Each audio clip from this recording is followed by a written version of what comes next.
Yeah.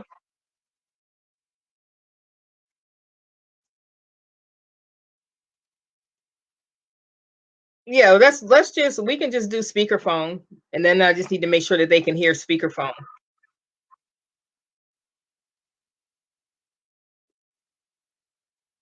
We can try.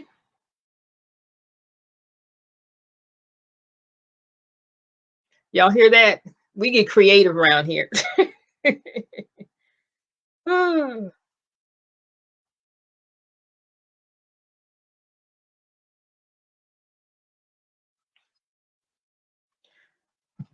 This tells me that this is going to really be a great interview. That's what it tells me. Okay, so we appreciate you all's patience. They can't hear me, and I'm not muted, and my volume is all the way up, and all of that. So what we're going to do is they're going to call, and we're going to do this the old school way. Hello, I can hear you, but now we'll.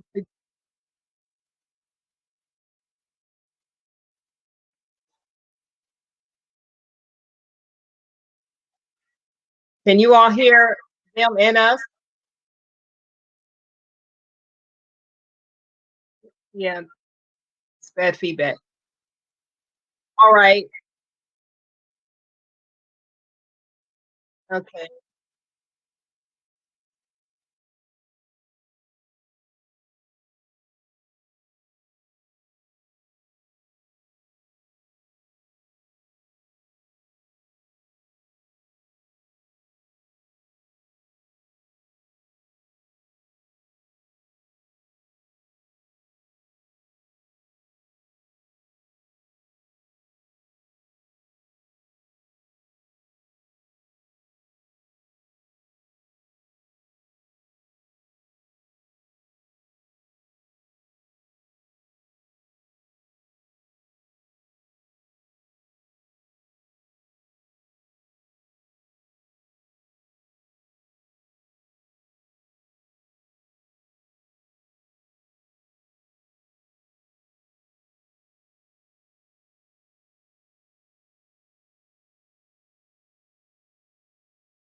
Mute my mic.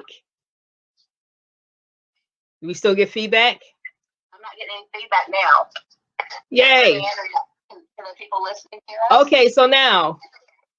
Okay, yeah, Savannah, I muted myself. Okay, so can you all hear me now?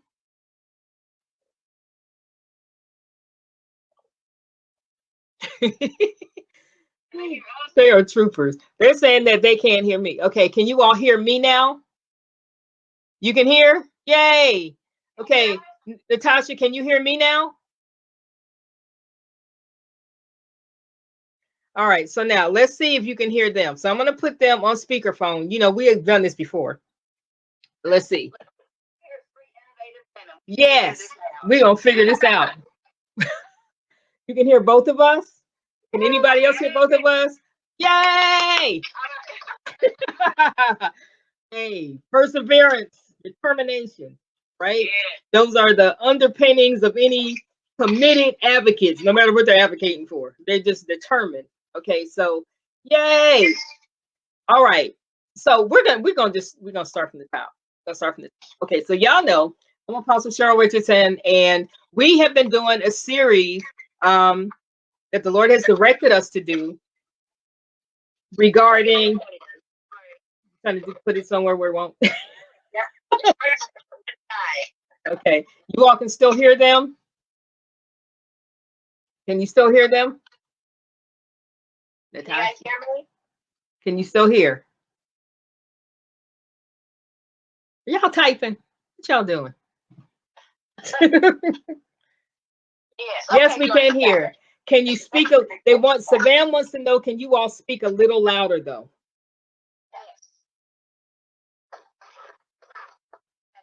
Okay. All right. Okay. So I'm still Apostle Cheryl Richardson, and we've been doing a series on a showcase for domestic violence advocates. And what I required, what I posted was I didn't really want just an average advocate that would kind of hand you a brochure and tell you to go with God and be great and all that. I wanted to make sure that we showcased advocates that were truly, truly amazing.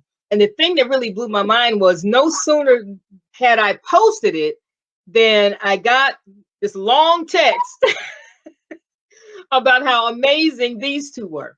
And so this is Michele. I'm not getting any feedback now. Yay. Can the people listening hear us? Okay, so now. Okay, yes, Savannah, I muted myself. Okay, so can you all hear me now?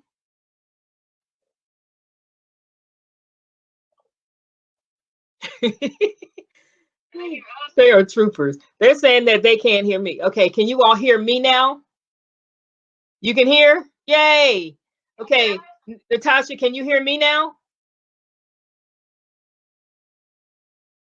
All right, so now let's see if you can hear them. So I'm going to put them on speakerphone. We have done this before. Let's see. Yes, we're going to figure this out. You can hear both of us? Can anybody else hear both of us? Yay! Hey, perseverance, determination, right? Yeah. Those are the underpinnings of any committed advocates, no matter what they're advocating for. They're just determined. Okay, so yay! All right, so we're gonna start from the top. Okay, so y'all know I'm Apostle Cheryl Richardson, and we have been doing a series that the Lord has directed us to do regarding. Trying to put it somewhere where it won't. Okay, you all can still hear them? Can you still hear them? Can you guys hear me? Can you still hear? Y'all typing? What y'all doing? Yes, we can hear. Can you speak? Savannah wants to know, can you all speak a little louder though?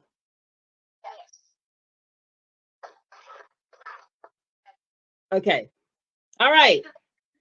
Okay, so I'm still Apostle Cheryl Richardson, and we've been doing a series on a showcase for domestic violence advocates. And what I required, what I posted was I didn't really want just an average advocate that would kind of hand you a brochure and tell you to go with God and be great and all that. I wanted to make sure that we showcased advocates that were truly, truly amazing. And the thing that really blew my mind was no sooner had I posted it than I got this long text about how amazing these two were.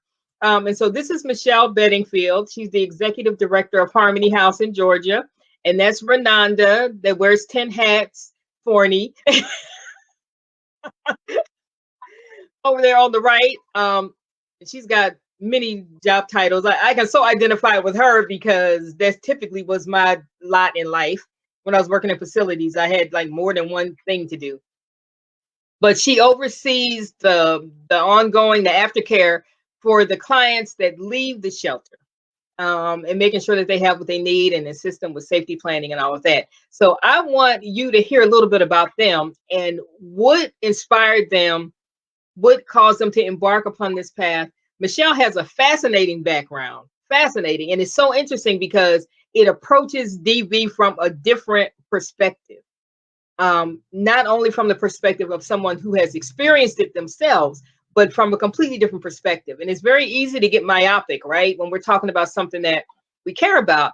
But I think it's important to be able to view it from different perspectives so that we can have a holistic, healthy approach to how to really combat it, and what solutions to bring to bear on it. So having said that, I want Michele now to share again because she did already her background, which is so interesting.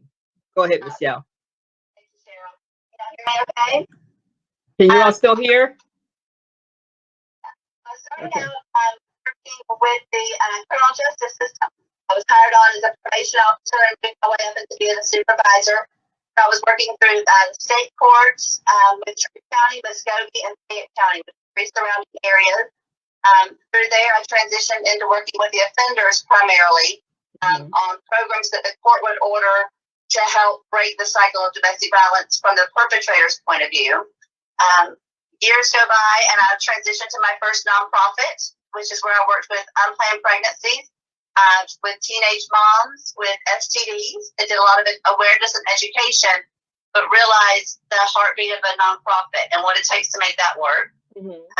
Fast forward a little bit longer, and I went to work with DFACS, or to contract with DFACS, excuse me. I was a contractor to work in the homes. I would go into the home where a child was either at potential of being removed or they were ready for reunification. And I would help the mom to work that case plan. For some of them, it was just simply getting a driver's license. For others, it was, getting off that addiction that she had. So it was whatever it took for that mom. But one thing I've decided for the career is that substance abuse and unplanned pregnancy and domestic violence doesn't discriminate. It doesn't matter who you are. And it's just interesting to see the path and the core that connects all three of my past careers that has led me to where I am today. And I'm honored and blessed to lead Harmony House. That's awesome. That is just so interesting. So interesting. Wow. Okay. And Renonda. Yes. just pick up that and go with it. Just share. How did you, whatever part of your history is so important that you are comfortable with sharing, feel free to share, just to help us to understand what brings you to this place where you serve in such an amazing way. You're not just holding a position. You know what I'm saying? I mean, from the survivor, from Michele, I mean, you're highly favored and loved and respected for real.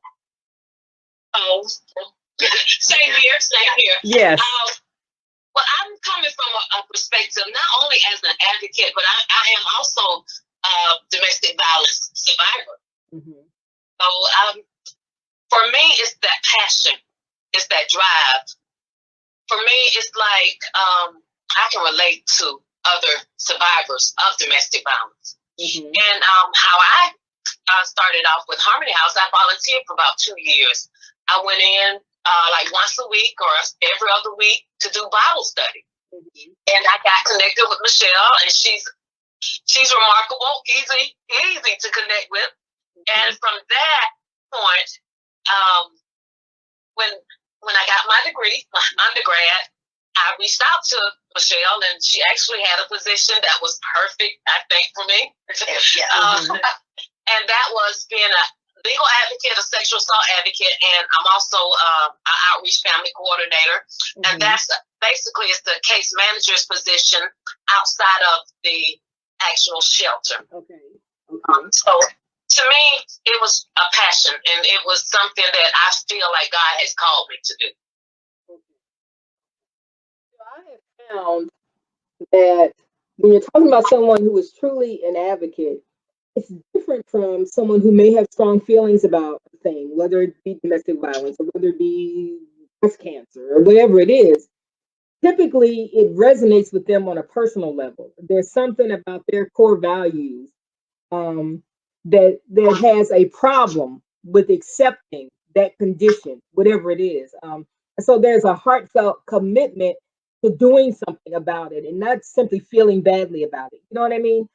A lot of people can hear stories about survivors and they might say, oh, that's terrible. And then they scroll on and they go back to their pot roast and they go back to whatever it is that they're doing in their life. But when you're an advocate, it's something that's on your mind and it's on your heart all the time. And you're passionate about it. And you're constantly looking for ways to improve upon the services that you provide, to better connect with the clients that you're trying to reach or whatever. But it's not a hobby, right? Would you agree with that? I agree. It's a desire. this yearning or this burden. Yes. To fulfill that calling that's on your life. And to me, it empowers me to empower others. Yes. Whether it's male, female, black or white, Hispanic, Latino, it doesn't matter. It's just if I can reach one person, to me, it's one person at a time, and it's making a change to better them. I want to let a person know that you can make it. You have survived thus far. Right. And it's so much better than what you just came out of. Right, right. That there is light at the end of the proverbial tunnel, you know, and that it may be really, really hard right now, and it may feel very, very hopeless. But this is why I think what advocates do is so important, because oftentimes it might not be an entire sermon that they hear at church or something that even their therapist tells them. Oftentimes it's one statement, one comment. And I know that the survivor that nominated you all said to me that Michele was the first one who said, "You can do this. You can do this." And that's what she held on to. She held on to that, and that saved her life. You know what I'm saying? You could have very easily just handed her a brochure. You know what I'm saying? And so when your heart is in it, I think that's when we make the biggest impact. That's when we make the most difference. So now you all have many, many talents. Renonda has written how many books? Renonda has written 3 books. You want to tell us about those? Actually, I started because of this. I think for me, sometimes our pain could be our purpose. My pain turned out to be my purpose, and our mess could turn into a ministry. And Harmony House is therapeutic, and it's a ministry for me. And writing was therapeutic. I began to write. I started putting what I've gone through on paper, and that allowed me to write my first book, Bruised, Broken, and Healed, and that was in 2012. But to fast forward into 2009, I wrote a daily devotion called "Give Us This Day." And basically, it targets the entire being of a person, spiritual, physically. It's the scripture, it's the prayer, it's an exercise regimen, which helps with, to me, the cognitive part of a person. And then just recently, I released, and it's almost like a second edition from Bruised, Broken, and Healed. It's called Proof. And basically, my story, my life is proof that anybody can make it. And I took the route of Joseph in the Bible, how Joseph went from the pit to the prison to the palace. And not that I have arrived, but I know I'm a better person. Right. And I know I'm bigger than what I came out of. Okay. Right. And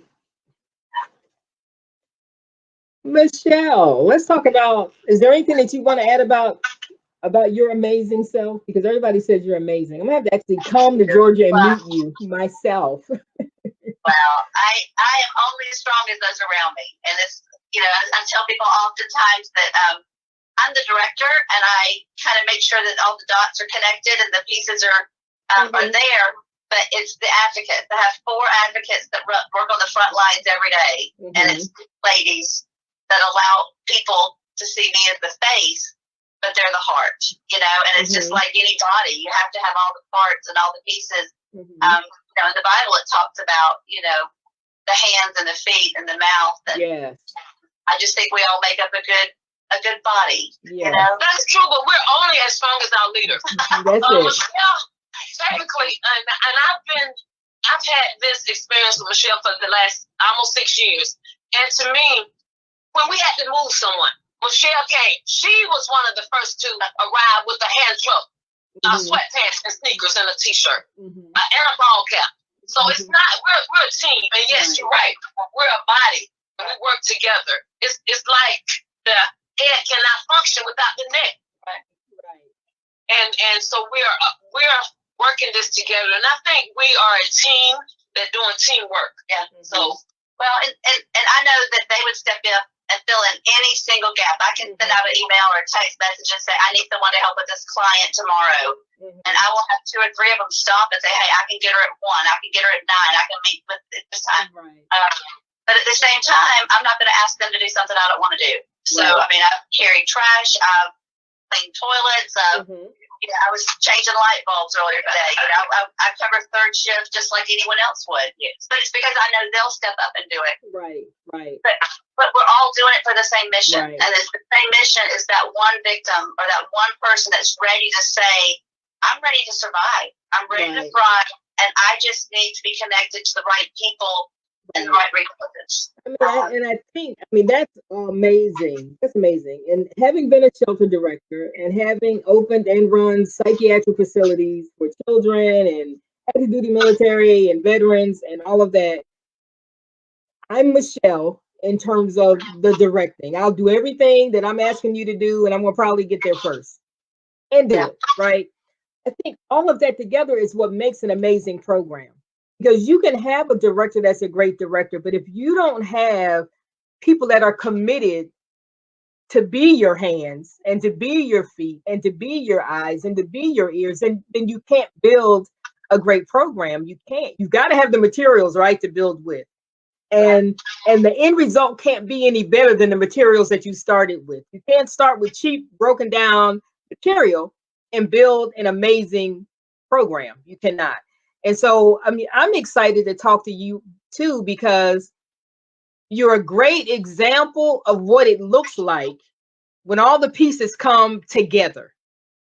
And that doesn't mean that there aren't challenges. And that doesn't mean, that it just means that you have a goal that is shared, right? And that is to provide the best services possible to the people who come to you, who rely on you, because we know that domestic violence is deadly. It's deadly. It's horrible. And if they can't come to you, they may very well lose their life. They may very well lose their life. Leaving is the most dangerous time. Yes. The majority of people that are killed through a domestic violence relationship is when they're leaving. Yes. So knowing that I have advocates that are willing to step in that gap and give them the right tools and the right safety plan. Yes. And also understand that they might not be ready to leave. That they may not. That she also works with the majority of her clients are ones that have been in the shelter. But people don't have to be in the shelter to get our services. Right. It's just calling and getting that plan together. So standing in that gap is important. But we also have an amazing board that supports me, and I think all of my staff is comfortable going to the board. If I have something they need to talk about, my board hands on.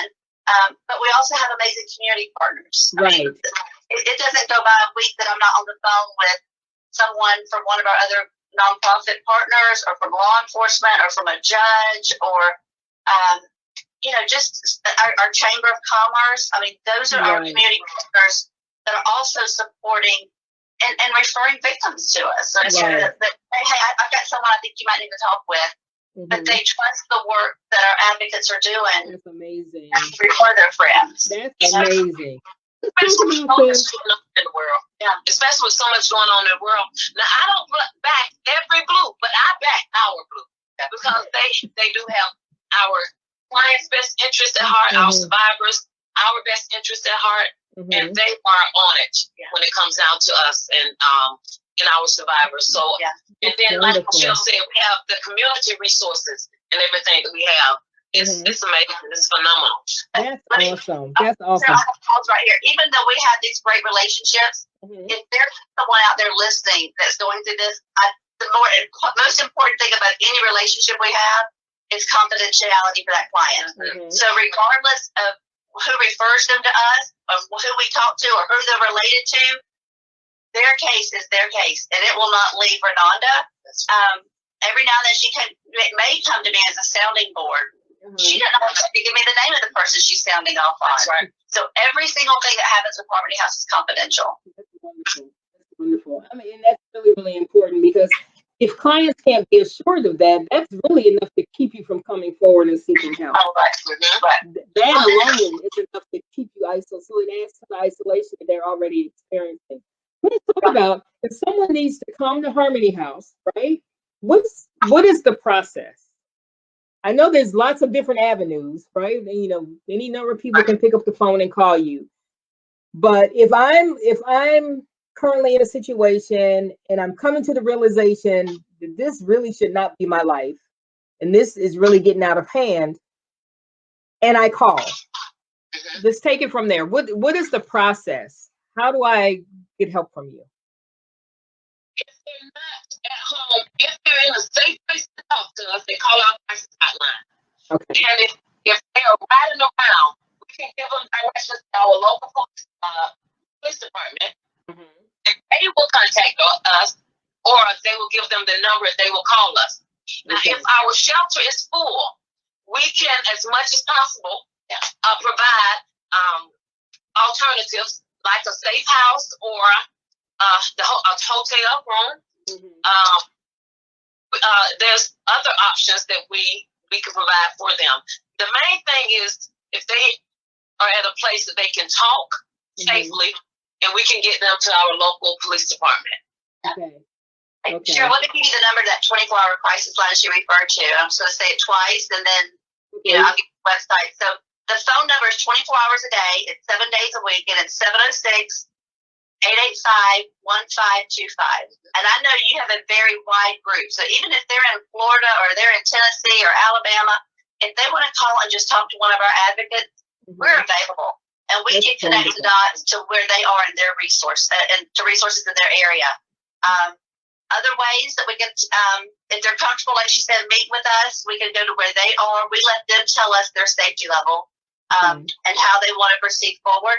But we also have a website. They can go visit our harmonyhousega.org website. They can email us at Break the Cycle. Facebook. They can reach out through Messenger on Facebook. So we try to do lots of different avenues as to how it's going to best fit their needs.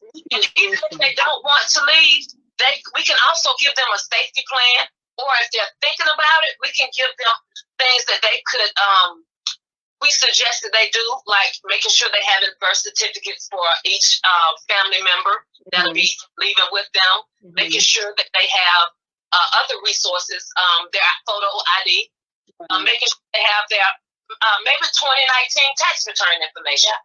Right. Okay. All right. Great. So, and then what we can do is we can go back in after this is over and plug in that information, the phone numbers and all of that, to make sure that people have access to that. Okay. So I'm going to ask you some of the questions. Michele, you were kind enough to share some of the questions with me, the frequently asked questions that you all often receive from people who are interested in your services. So what is the cost to the victim to come to your shelter? There's no cost at all. Okay. And Cheryl, I will tell you, if there are other people that use domestic violence shelter as a resource, I would encourage them to, we can even post this question. I would encourage them to know this, because these are questions that, as a survivor or someone getting ready to survive domestic violence, I think they would want to know what, So there's no cost to come into the shelter. It does not cost them anything. They can come in with just the clothes on their back. We're going to make sure that they're fed and their hygiene needs are met and everything else. That's right. Okay. All right. And then do you have programs for males? Yes, absolutely. As a matter of fact, I think last year was the first year that we actually housed 3 males at one time. So it doesn't matter. Okay. They can be homosexual or heterosexual. Okay. It doesn't matter. Okay, so there's no discrimination employed whatsoever in terms of that, and that's good to know, because that's a struggle. Men absolutely don't report even as frequently as women do, and women don't report hardly at all compared to what they're actually experiencing. Right? They're not reporting every single time they experience abuse, for sure, and they're not even after a long period of time has elapsed. Many women don't, and so men report even less than that, and for a variety of reasons. All right, how long can a victim stay in the shelter? They can stay in the shelter as long as they're working on their goals that they set. Okay. So some of them, that goal might be, I just want to get back home to New York. And I want to leave with my birth certificate and this much money in my pocket. So, so for them, it might be to get a job, to earn X amount of money. For others, it might be, you know what, I'm just ready to go now. So for them, we're going to help them to get back to wherever they need to go because they were brought here for isolation. For others, I'm tired of running. I'm tired of fighting. I want a legal advocate to walk me through the legal process. I want to, I don't want to move my kids to school again.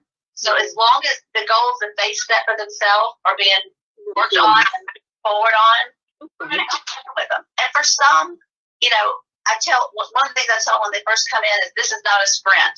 This is a marathon. Yeah. And it's going to be, we're in it with you for the long haul. That's right. So that's going to be so encouraging to hear, when you are literally trying to save your life and that of your children. Is there a limit on the number of children? Because I know as a shelter director, this was something that I was confronted with all of the time, managing capacity, how much space do I actually have? How many children do you have? Do you have 2 children? Do you have 10 children? Do you have 5 children? So is there a limit on how many children a victim can bring with them to shelter? No. No, there's not. Now, we may have to accommodate and move rooms around. We have one room that can hold up 6 or 7. Depending on each of the kids, we can bring in the little toddler beds and we can bring in cribs. And make it work somehow, but okay. I like the way you all looked at each other and like, what kind of question is that? No. No, absolutely not. However many they have, that's how many they can bring. Okay.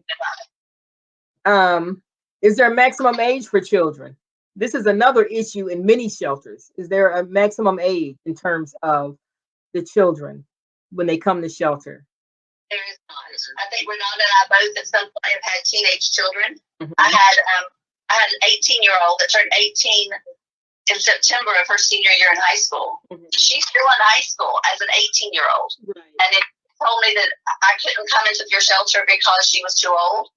That I wouldn't have left. I'm not going to leave a child behind. Right. So we recognize that they need to come regardless of their age. That's right. I think you touched on this. So even if it's a male child, they can be 17 or 18. They can. We, a lot of times we do ask the mom to be honest with us, to let us know because they grew up in an abusive home. Right. Are there any behaviors that we need to be cautious of? Is it going to be safe for other people in the house? Right.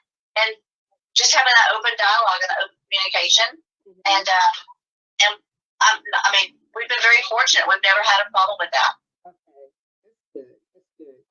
One of my favorite times is I had a 17-year-old boy in the house. He's a football player, big old guy.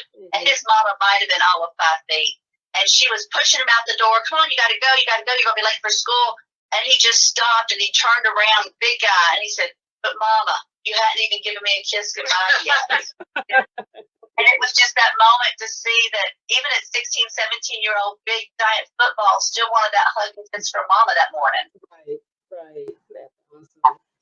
So we know that on average, a woman will leave 7 times before she's gone for good. And this is not unusual. What's really unusual is for someone to leave the first time and actually stay gone. Okay, that's unusual. It's not impossible, but oftentimes they fall victim to hoovering and all these other behaviors from the abuser, and they end up getting lured back, or financial issues drive them back, or whatever it is that they're dependent on the abuser for. Is there a limit on how many times a victim can come to the shelter and leave the shelter? Is there do you all have a hard and fast rule about that? Well, you've been here twice, you can't come back a 3rd time, or you've been here 4 times, you can't come back another time.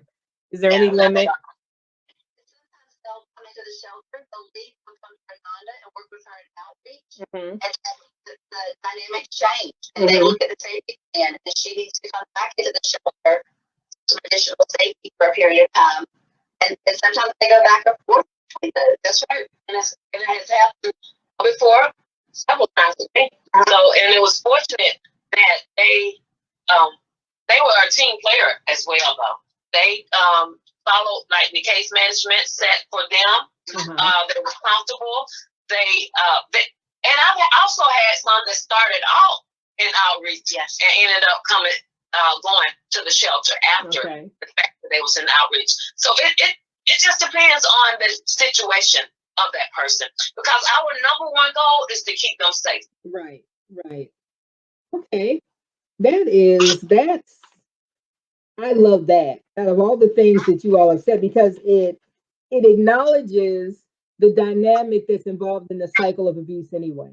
It acknowledges that it doesn't limit the victim to you have 2 times, because that's more pressure. You've got 2 times to get this right and to leave and to stay gone. And we're not going to be here to help you if you continue to do this. And that's the kind of treatment they get from people who aren't skilled and from people who don't understand. You know, people get burnt out and they get tired of the cycle, not understanding the cycle. The other thing that I love that I hear you all saying is the emphasis on safety and how that is so important. So thinking about that, if a victim's person locates them, calls the shelter, hanging out in the parking lot or whatever, how do you manage that? One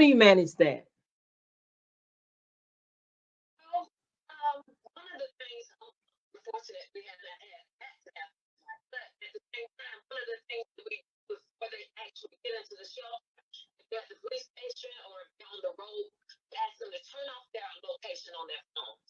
And then sometimes we even had to give them or send them a phone. And we're so careful to, you know how important it is to establish relationships with other shelters, not just in our city or in our neighboring city, but sometimes we go as far as 4 hours north of here or west of here or south of here, just to make sure our client is safe. Now, if they are found, sometimes we have to change. It's a game changer. Right. Sometimes we have to send them 4 hours away, you know, just so they can be safe. And we have great relationship with other DV shelters that if they have an opening or somebody have an opening, we can look into moving them to another location. That's wonderful. I love that. I love that because there's not a myopic, you know, approach to it. And the flexibility, I think really lends itself to you all being so successful because you're truly able to meet the need of the individual, right? And we know that domestic violence robs a person, whether they're a man or a woman, of their identity, their sense of self, their sense of autonomy. And so to be recognized and for their specific circumstances to be seriously taken into consideration, I think is amazing. And I say that from the perspective of a former shelter director. Okay, so I'm excited to hear that because I know that in the shelter that I directed in St. Louis, I had to take a step back and look at how the clients were being managed. Okay, so you have rules in a shelter, right? You have to have some kind of rules, or you just have chaos. So you have rules. But the rules can't become the most important thing to the detriment of the people that you're trying to help. And so I noticed that my staff might say things like, well, you know, it was your turn to clean the kitchen and you didn't do the dishes.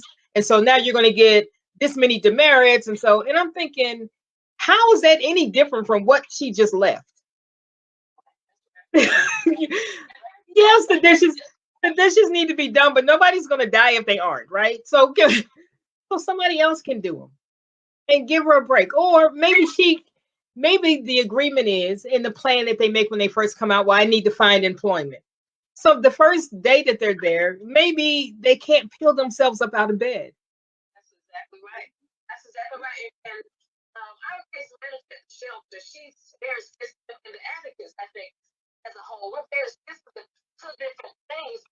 There's no cookie cutter. Right. And when it comes down to DV or community living in the shelter, and I think one of the things that we recognize and we always do provide counseling, individual counseling, group therapy, art therapy. So that's awesome. we understand there's everybody, whether they're a DV survivor or not, everybody has a trigger. Yes. So sometimes they verbalize it, sometimes they don't. When they come into the shelter or in the outreach. Yeah. Right. And one of the skills I think that's very important as an advocate is listening. Yeah. You have to not just listen as to what they're saying, it's those nonverbal skills, what they're not saying to us. Right. Right. Making it safe for them to express what they really need to express. A safe place to talk. Yes. Yes. Without being judged or put in a category. So often they're not believed. I mean, Right. part of that brainwashing is convincing them that no one's going to believe you, that you're just crazy, that I would never have done that to you. So to finally have someone that believes them and listens to them and makes them feel validated in what they've gone through is so important. One of the things I really encourage the staff to do is to seek to understand. If that person is not wanting to get out of bed in the mornings, it's not because she's being lazy, and it's not because that she don't want to get up and do her chores. There might be some other stuff going on. Let's seek to understand and go a layer deeper as to what's going on, and then get those resources in there. Right. That's right. That's right. And in that first 24 hours, she may not even know herself what's going on. Only that she just cannot move out of the bed. You know what I'm saying? And so it's important, I think, that their compassion. Their compassion is extended. So that's what makes you all so amazing. Whenever we're not locked down in our respective states, I'm gonna have to come check y'all out. I just want to meet you in person and see, because I can just tell. I'm so excited to have had this opportunity to talk to you all. So, you have any future plans for the shelter? Did you have a vision concerning what other services you would like to add at some point, or to expand the size of it, or? We have other parts of Harmony House, like the sexual assault piece, the teen dating violence piece. We didn't discuss the shelter and the outreach, but legal advocate. That's right. Okay. So what do those services look like? The teen dating, the legal advocacy, what does that look like? How would a client participate in those services? What would that look like? As far as the legal advocate piece of it, they might not want to come into the shelter. They might just want to stay at their house, or the abuser could have left the house, and they might just want a protective order. And that's when we'll get with them and we'll assist them as they, completing a protective order. And we'll go to court with them. We'll go to court with them. We're actually, if they qualify, we'll also get them legal assistance, the Georgia Legal Services. So we don't just tell them or give them this information and leave them out there. Sometimes we've even taken them in the courtroom so they can actually see what it's like to testify. Yes, and see that would go a long way. That part of me that's a therapist understands that would go a long way to reducing that anxiety and that angst, about going in the first place. I mean, a courtroom is an intimidating place, unless you are a probation officer, Michele. If that's not been your experience, it's pretty intimidating. You can't even watch a show on TV about court without feeling how intimidating that is. And so that would go a long way, I would think, to getting them calmer, making them feel more confident, not walking in there for the first time and having to hope these people believe what you're saying. About how bad it is, you know what I'm saying? That they can believe you, that you can convince them somehow that you really do need their support and their services. So what about teen dating? You mentioned teen dating. We have teen dating violence prevention. So we realized that most of the domestic violence relationships started when they were about 14 or 15 years old when they had their first one. Yeah. So in order to break the cycle that we want to break, we're going to have to start doing some education. So we go into our 3 local high schools. We go into some private schools. We start at middle school, and we just educate the teens at that level of what the red flags are, what their rights are as a teenager, remind them of who they can talk to. Unfortunately, in the state of Georgia, a teenager cannot take out a protective order that Renonda just spoke about. The parent has to go with that teen to get its protective order. We talk a little bit about sexting, a lot about technology and the technical abuse. And then most of the time, the teenagers, it's not the teen that's going to say, I'm in this relationship, but it's going to friend that recognizes it. So it's coaching that friend on how to have these conversations to say, look, you don't hang out with me anymore, the way you dress, you're isolated. Right. You know, put it in teenage terms, not not my terms. Okay. This pandemic, has it affected the number of calls that you are receiving for shelter or any other kind of assistance for that matter? Have you seen an increase at all in calls? Yeah, our crisis calls have increased dramatically. Unfortunately, a lot of them are not wanting to leave, but they're wanting to know how to stay safe in their home where they are. I believe last weekend I had 3 ready for Renonda on Monday morning for her to follow up. Haven't told her yet, but she already has 2 for tomorrow morning. So, yeah.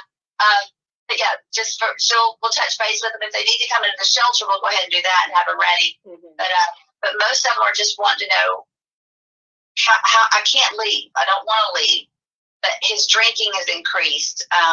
The kids are in here driving both of us crazy. The violence is escalating. Right. And those trauma triggers that Renonda touched on a while ago, just that trauma is starting to build, and they just want to talk with. Okay. All right. So if you were to give a victim any advice right now who is living in a situation like you just described, what would you advise them to do? Well, first of all, if they cannot leave, know that there's certain areas in their homes that are not safe. Right. For example, the kitchen. There's knives and everything in the kitchen, so you don't want to get into an altercation in the kitchen. You want to just make sure you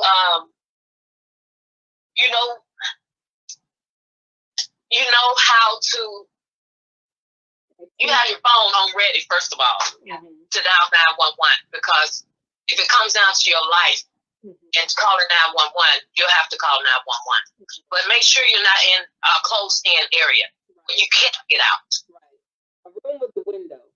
Yeah. Another one, if there's someone that the person feels comfortable sharing the information with, even if it's not with us, but we can coach them through it, come up with a password to someone, whether it's a best friend or a relative that knows that they're in the abusive relationship.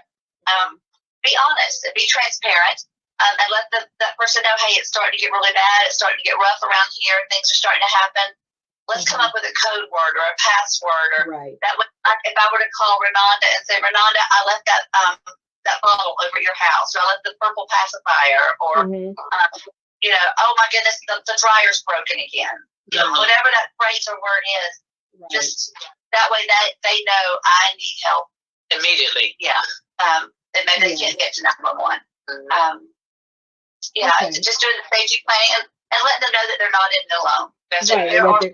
Regardless of what state you're in, there's a state hotline for every state, and they can do those individual case plans with them, just for safety. Okay, all right. I think it's important too, and I'll probably do a live on it later in the week.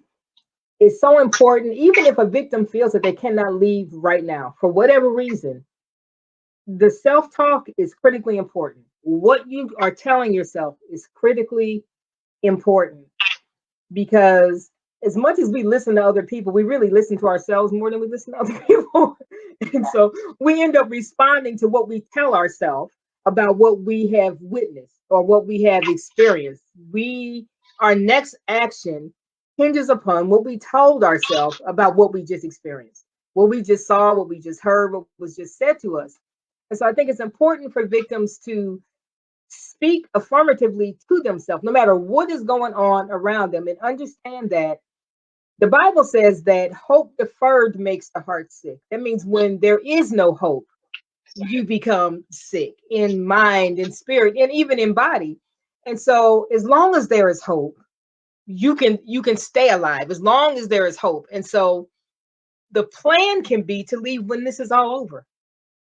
It doesn't have to be to go right now. The thing might be to come to the realization that leaving is necessary at all. And you just hold on to that. And then plan step by step to reach out to an organization such as yours, or to reach out to a domestic violence advocate in their area, or to call the National Domestic Violence Hotline, where they can start to plan. And that can cause that hope not to die. Sometimes knowing that there is a way out, even if I can't access it right this minute, but there is a way out, can help you to hold on. You know what I'm saying? Can help you to hold on until you have more room to execute a safe departure. But I think a code word is critically important. It's critically important. And I think it's important for people to know what it is you need for them to do when you use the code word. If I say, well, I don't know where the baby's pacifier is, that might mean, they're just clowning. Things are escalating and I'm a little bit concerned. Or it could be, well, it's lost and I can't find it at all, period. Could mean I need for you to call the police, or I need for someone to intervene because I'm scared. Another thing that bystander can do is to document. Yes. Because the people going through it may not be able to always document safely and securely. Right. They could be able to turn on the recorders, record it. Right. But if at all possible, use the phone and call and just lay the phone down and let that person be listening to the verbal abuse, right, or to the threats of violence. Yes. And then have that person document and record and do screenshots of text messages. Yes. That way, when they're finally empowered and ready to leave, this over here is already documented, and it helps to build that case for them. Yes, and they've got supporting documentation. They've got supporting, which will make it really difficult for someone on the outside to dismiss it. You know what I mean? It makes it difficult for it to be dismissed if you have evidence that this is occurring and this is when it occurred, and this person witnessed it. So I am so glad that you all took the time to come on and share with us. And hey, Priscilla, hey, everybody. Love y'all. Listen, you all have a question for Michele or for Renonda before we wrap up? If you have a question, you can put it in the chat here, and then I can ask it for you. I think they've done a pretty comprehensive interview, though. And I'd like to note that they love each other to pieces. They are practicing social distancing on the couch. So and they are troopers, because we've had all kinds of technical issues here, but we've managed to keep going. Anybody have any questions that we haven't answered? Okay. Anyone? Priscilla says hello. Anybody else? Thank you for mentioning that self-talk. That's so important. I think sometimes the belittling and attacking their self-esteem and making them feel like they're in it alone, is one of the first ways of just breaking down their identity. So thank you for mentioning that. I think that it's so important to let them know that they can do it, and that there are people that believe in them. Yes. I mean, and for me, that comes from personal experience. That comes from personal experience. It really, really does. And for me, and I think I shared this with Renonda when I spoke to her the other day. For me, it was just a short phrase. I have the mind of Christ. I have the mind of Christ. And they'd be raging. And in my mind, I have the mind of Christ. I have the mind of Christ. So whatever it is that you can say to yourself that you can believe in that moment, because it's got to be believable. Okay. Another thing that I would say to myself is, I don't have to respond to that right now. Now, being transparent, I couldn't say I'm not going to ever respond to that, because I would not have believed that. Okay. That would not have worked in the heat of the moment. But I could say I don't have to respond to that right now. And what that did is it reminded me that I was in control of how I responded to whatever was going on. I don't have to respond. I don't have to give you ammunition by doing anything illegal. I don't have to throw a frying pan at you because you threw a plate at me. So now you can call the police and say I threw something at you. I don't have to do that. I'm in control of that. I can't control what you say to me or what you say about me or how you feel or don't feel about me. But I am in control of how I respond. And I'm gonna maintain control of that so as to not give you any more control. Okay, that was my motive. So often children are involved. Yes. I was at the shelter earlier, and children are watching. They're watching how a person responds. Yes. And doesn't retaliate. Doesn't fight back. So often people stay in the relationship for the children, but the children know. The children know what's going on. They understand. And the children experience the trauma as well. So that's one of our other programs that Renonda, she's talking about all the things we do. We work with the children and that trauma. Yes. But yeah, the children see. And so that response of, I'm not going to respond right now, is perfect. Because that child sees that I'm staying in control when everything else around you is out of control. Right. And for me, it's like, I don't have to. It's like, I don't have to. I don't have to, which reminded me that I have a choice here that I'm not willing to relinquish. Dr. Sharon, please. Now, Harmony House, just because we're believers, it doesn't mean that you have to be a believer to come into the shelter. Right. No, I didn't think that. And another thing, words of affirmation is so important, but it's also because I know you mentioned about YouTube. We also respect boundaries because we all should have boundaries. Yes. And we also want people to know that one of the Harmony House is a safe environment. It's a safe environment to talk. It's a safe environment to, if you have to come in to, whether it's outreach, sexual assault, or in shelter, but at the same time, being who you are. Culture is, we're all different. Yes. We're all different, and we respect who you are as a person, as well as we do want people to know that we are here for them. Right. We're here for them. We see them, and one of the safest place that's not the safest place is church. Because we had a lot of people saying that they went to the church and they wanted to counsel both of them. Well, that's not a safe place most of the time. Most of the time, it's not. You're absolutely correct. Now, listen. So now, you all said earlier that everybody has a trigger, right? Sure. That's my trigger right there. And I don't have a coping skill for it either. Okay, I do not. And it's because one of the things that started me on this path years ago, and I think I've been a therapist for like 5 whole minutes. I had not been a therapist that long.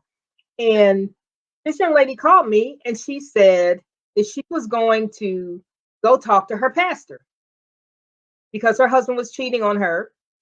And it was there's no appropriate way to cheat, okay? But he wasn't even trying to be discreet or anything. Like, he was seen all over town with her and people knew it and it was humiliating. And she told me, I'm going to go talk to his pastor. I'm going to go talk to our pastor about it. And honestly, in my spirit, and this is how this speaks to what you're saying, Renonda, about church and how it's not a safe place.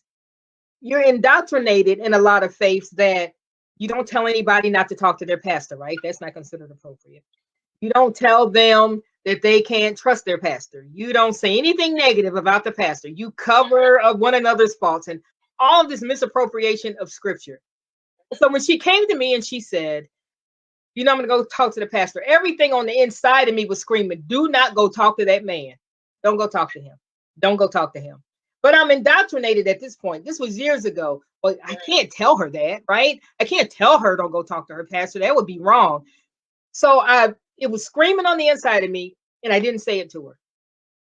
She went and talked to him. Now, before she talked to him, she was frustrated, humiliated, embarrassed because, he was cheating and everybody knew it. He wasn't even trying to hide it or whatever.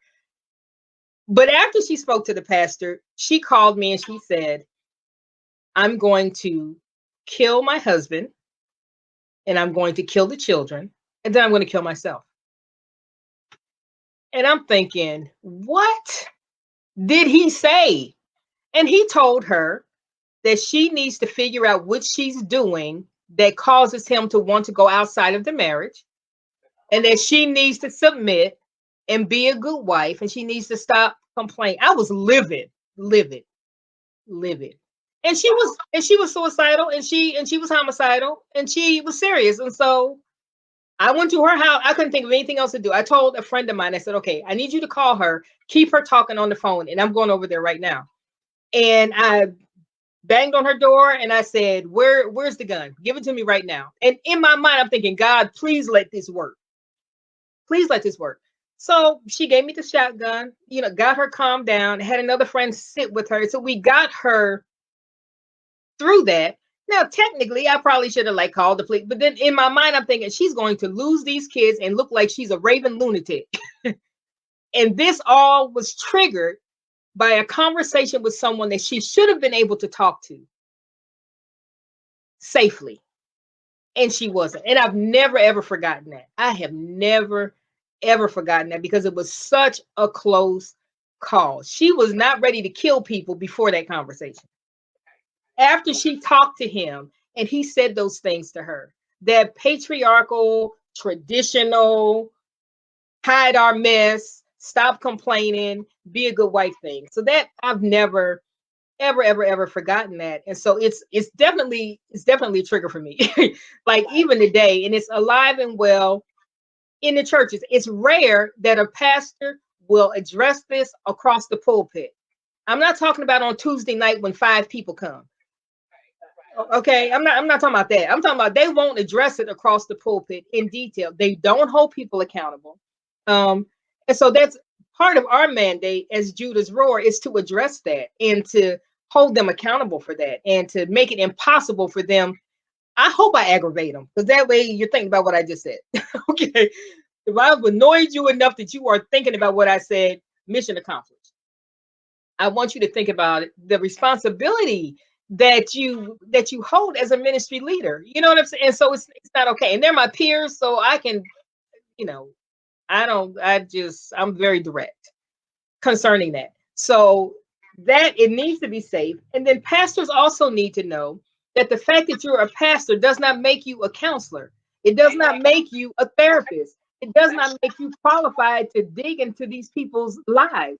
And any therapist worth their salt is not going to bring an abusive relationship, both parties together in the same room to talk about anything. You don't do that.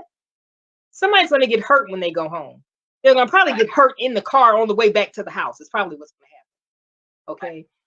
And so, yeah, all of those things are things that we're passionate about, and that it needs to be eradicated. It needs to stop. And the safety of the people that we are responsible for needs to be paramount, and not getting the ego stroked by thinking, well, I talked to them. Here's another thing that pastors will do. They will decide that they have such an amazing relationship with so-and-so that they can talk to them man to man. So here's my question. Were you not their pastor when they punched her in the face? Okay, where's all the great influence that you're having here right now? Because it didn't prevent that. You know what I'm saying? And so when you get egos involved and you get pride involved, then people are in danger, and it's not okay. And so I'm glad that you brought that up, because oftentimes spiritual abuse is what is encountered by victims when they go to ministry leaders for help at their most vulnerable time. At their most vulnerable time, they will gaslight them. They'll gaslight them. And it's appalling. It's appalling. So again, thank you so much for triggering me. No, I'm just kidding. Thank you for the trigger. I appreciate it.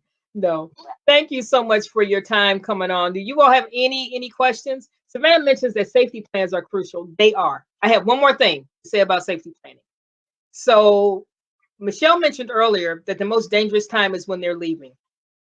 And I want to dovetail off of that and say this: 30 to 90 days after you leave, you're in a heightened state of not being so safe in the minds of that abuser. They are not okay with the fact that you got away.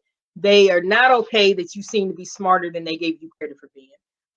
They feel like whatever's going on in their life right now is your fault. But I also want people to be sensitive to the fact that if they go to jail, if they go to prison, if they get away, you want to consider the 90 days in their thought process, which is totally irrational. So it doesn't run by a calendar. If they experience, they move on and they get new supply, which many abusers will, because it's all about power and control. So they go on and they get new supply. If that relationship fails, it's not unusual for them to circle back around and have vengeance in mind for you, because that failure is also your fault as far as they are concerned. If they go to jail, when they come out, you still, that 30 to 90 day period needs to be applied to that as well. It's what's going on in their head. It's not what's going on in the victim's life. And so it doesn't matter if you've moved 2 states over. It does not matter that you have a job now for the first time and you're situated and you got your own place. You want to keep in the back of your mind an awareness about the importance of your safety, and understand that if they get triggered for any reason, what they don't do is accept responsibility for their own failures and for their own mishaps. It's got to be somebody's fault. Okay. And so, not that we want people to operate in fear or to live their life in fear, but once you've been in one of these relationships, you really just have to exercise wisdom concerning your safety, which is not a bad thing anyway. Okay. But to exercise wisdom concerning your safety going forward. Don't make the mistake of, okay, I went to the shelter. It's been 65, 75 days. Everything's cool. Don't dismiss that. Always pay attention. Advocates are so good at doing is revisiting that safety plan every single time they meet. Yes. So if awesome. If he loses his job, let's revisit that safety plan and what it's going to look like. If child custody's been modified, yes. If mama moved in with him or he had to move back home with mama, right? Regardless of what if any single change in his life is taking place, positive or negative, he won the lottery. Right. We need to revisit the safety plan. Right. Right. So every single time we meet with them, it's just that's awesome. That's awesome, because it should be a living, breathing document. You know what I'm saying? Not this stagnant thing that that you did 2 years ago.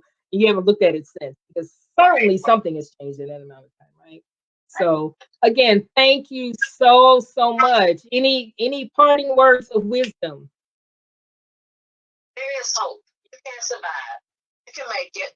You can survive, and there is hope. Yeah, absolutely. Wow. Well, thank you, ladies, so much. I'm gonna have to get a hold of Renonda's books and you all, Michele, you didn't answer. Do you have any plans going forward for the shelter? Any changes in the works? Anything you're working on? We don't right now. We're just strengthening the four forms that we have: the outreach, the shelter, the teen dating violence, and the sexual assault. We're going to strengthen those. We have done a little bit more of human trafficking than the last year. So our numbers have increased in human trafficking. Okay. So I don't think we are in the path of becoming a human trafficking program at all. But I would love to build my network with other resources. When they come in, we may not be the right fit for them, but I definitely want to have those resources available. I want to strengthen a little bit more in trauma. Just continuing to recognize that trauma is a huge piece, and continuing to educate the community about what trauma domestic violence victim looks like. Okay. But just strengthen, finances and programs and the work we do. You all have so much going on. My goodness. So much going on, but it sounds like a vibrant, really impactful program. And so again, I thank you for your time. And I thank you for the survivor that so enthusiastically recommended both of you. Thank you. Yes. So much, and even like the aftercare, she sings the praises about that, the connection, even after, because oftentimes people, they go to a resource for assistance, and then after that, it's like that's the end of that. You know what I'm saying? That's it, and it's done. So it sounds like you all built relationships, and that's important. And I love that you have the emphasis that you placed on boundaries, because that's also important. And keep doing what you're doing. Keep doing what you're doing. And you do giving a voice for these folks. Amen. One day I'm going to call you guys and be like, I'm in Georgia. I'm in Georgia.